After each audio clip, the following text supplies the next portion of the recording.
Hey, what's going on, team? It's Ricky with TechBit Solutions.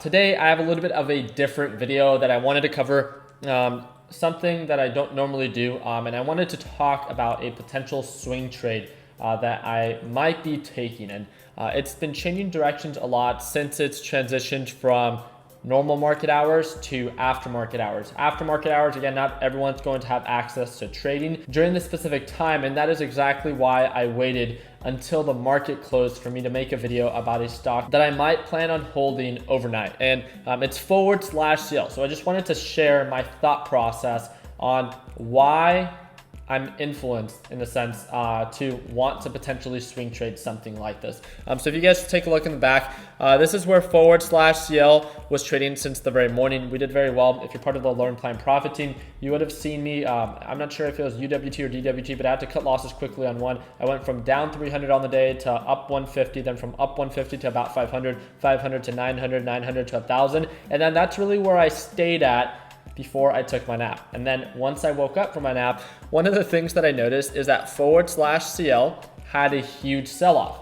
And this is exactly what I told the Learn Plan Profit team. One of the things that I really like to focus on is, confirmation, right? Especially when something is continuously selling off. The inverse ETF, which is DWT, pushed up a great amount, pushed up about anywhere from around 9 to 12%, depending on where you got in after it broke its pattern. It had a previous support right around that 59.50 for /CL, which is the crude oil future, which has a direct correlation, right, to UWT and DWT. So when /CL goes down, so does UWT. So a lot of people made a great amount of money when they were trading DWT by just simply going with the flow, right? Not trying to predict reversals, but really just trying to kind of go with the flow and making sure that the pattern still stayed true to itself. And the pattern that was kind of, there or present was the EMA line. The EMA line was what was acting as a support, and vice versa for /CL. The EMA line was acting as a resistance. So it made it very easy to kind of identify the low points and the high points and how it just continued to make higher highs.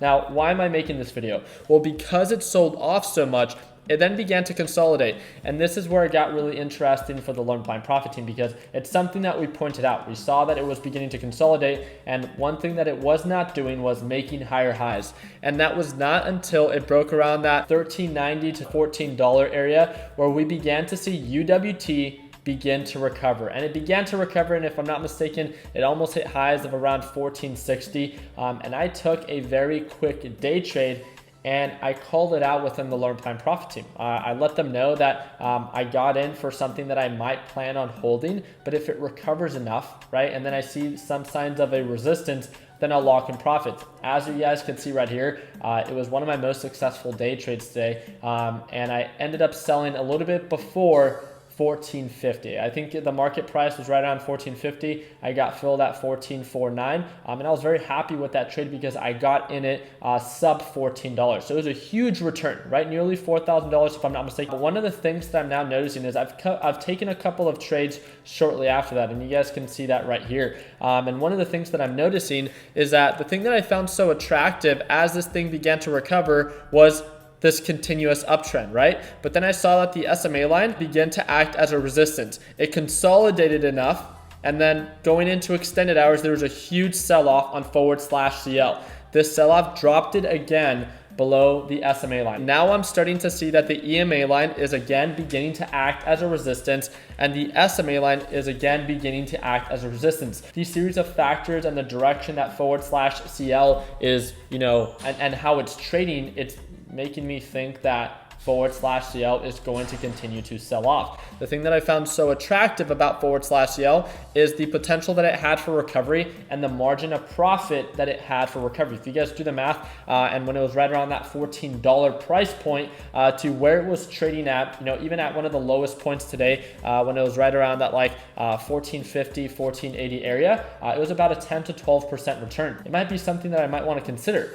Just for maybe a short-term swing trade. It might be, again, you got to risk it for the biscuit. And when it comes down to this specific trade, then it almost made sense. But now, because I'm starting to see that the direction is beginning to change, and then the indicators are again beginning to take over, and /CL is beginning to continue to sell off, I'm feeling less encouraged to take that swing trade. So as right now, all my positions are closed, and I feel like I did very well today when it came down to certain trades. And that's one of the things that I want to leave you guys with, is that one of the things that you guys need to accept when you plan on holding something overnight, especially if you can't trade during extended hours, is that, there's uncontrolled risk, because you can't manage a risk if you don't have the ability to sell after the market closes, which means that you can lose an uncontrolled amount of money depending on your position size. I just wanted to share kind of like what it was that I was thinking, the different trades that I took today. Yesterday we had a very interesting day. I bought my 7th house, and I'm actually going to go check it out today. So I'm meeting up with Lenny at 3:30, so about an hour and a half. But yes, I'll be having that real estate video, kind of the walkthrough of my first impressions of the house that I just bought. I'll probably have it for you guys in tomorrow's kind of like vlog/day trade edit.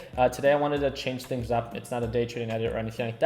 I wanted to keep it very simple, kind of do a quick little recap on the series of trades that I took today, and my thought process on I wanted to swing trade something. It played out originally according to plan while the market was open. I began to see signs of a resistance on that initial swing trade, and then I just like I announced, if there was any indication of a resistance or it pushed up enough where it made sense to lock in profits, we're always going to have at least that in the back of our heads, where it's always best to lock in profits. So I went ahead and did that, and now there's that inconsistency aspect that makes me feel less encouraged to take that trade. So I really do appreciate you guys' time. Again, I do want to remind you that tomorrow is the crude oil report. So make sure that if you're part of the Learn Plan Profit group, I'm going to be going live 30 minutes after the market opens, which should be around 7 a.m. Pacific Standard Time. And the crude oil report comes out 1 hour after the market opens. So I'll be trading live for about 30 to 45 minutes. I'll be talking about the report. I'll be talking about how I prepare for it, how I trade it, and it's going to be a fun time. It's one of my favorite days.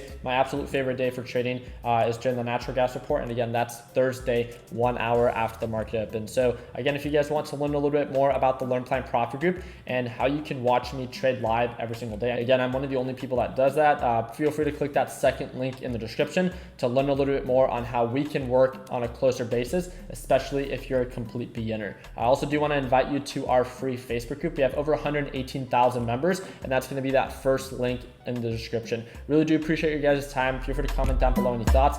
And like always, let's make sure that we end the year on a green note.